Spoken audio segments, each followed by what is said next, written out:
Let's see.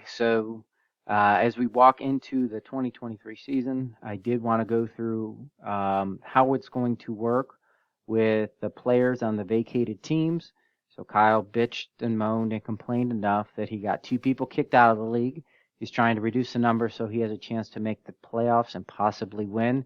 I imagine it'll have to be down to one or two teams before either of those really happen. So good luck, Kyle. You did get two people out of the league, but we do have some players to deal with. So as we walk through this sheet here, uh, main thing is these are the players available here from the two teams that were vacated.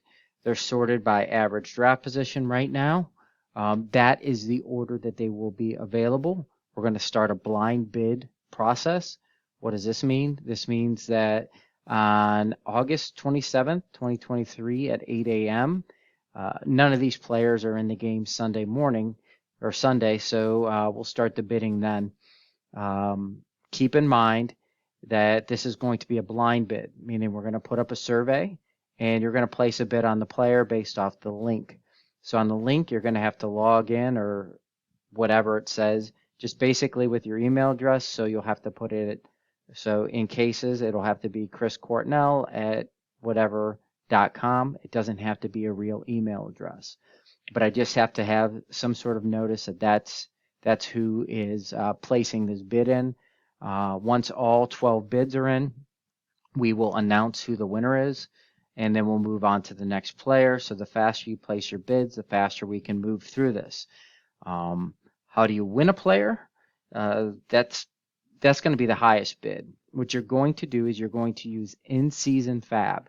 This means it won't be refunded to you. This isn't a pool that everybody gets to bid whatever and it gets reset. So in this case, if Ben decides to bid $50 and he wins, this will come down to $50 available for him in season fab and to be able to bid on players going forward. This is only if he wins. If he bids $50 and Rivero bids 75, then he stays at 100. Rivero wins the player and his in-season fab goes down to $25. So once all the bids are in, we're only going to take the highest bidder's money out. Put that back. Highest bidder's money out. And that player, Cooper Kupp in this case, will become one of your keepers. You still only get a max of 4 keepers. So I'm sure I'll have a conversation with Kyle and maybe Cortnell afterwards again to explain this all over again. But just keep in mind that if, for example, I have plenty of keepers, if I win Cooper Kupp, that means I keep Cooper Kupp and 3 people off my current roster. So I can't keep 4 people off last year's roster and add these people. They do take away from keepers that I have. So tiebreak's going to be if 2 people bid the same amount of money, it's going to go off of last year's regular season record. So the tiebreak will be if Fink bids 50 and Franco bids 50, Fink will win because he had a worse team last year. So he'll win that keeper as opposed to Franco, who will lose that with the same bid. Once this is all settled, I will announce who the highest bid was and who won that player. I will not disclose anybody else's bids. So since I don't plan on bidding on any of these players, we're going to keep it that way. If something changes with that, or enough people say that, hey, I want to see everybody's bid and I want my bid exposed as well too, we can do that. So going forward, we can see what everybody's bid is. But I think it's only fair to know what one person's bid is, the winner, and to pull that, let people know that that's the keeper and to take it out of their fab.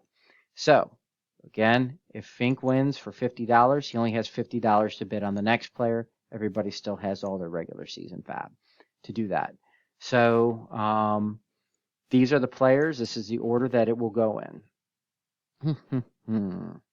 So the players that were taken are only the top 50 in ADP because I have the latest player into the 5th round, the 4th pick in the 5th round, the 6th round.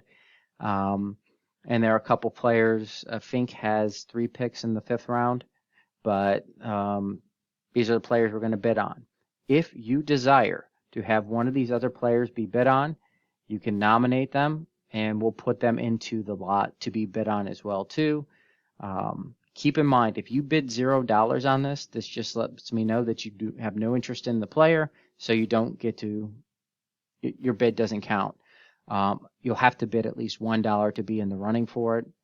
So once we get 12 people in, I'll be able to announce it and we'll be done with it. Any questions on this? Please just put something in the chat in the league, or we can text, talk, whatever it may be to go through this. But this will start again this coming Sunday, and it will end once we go through all these players.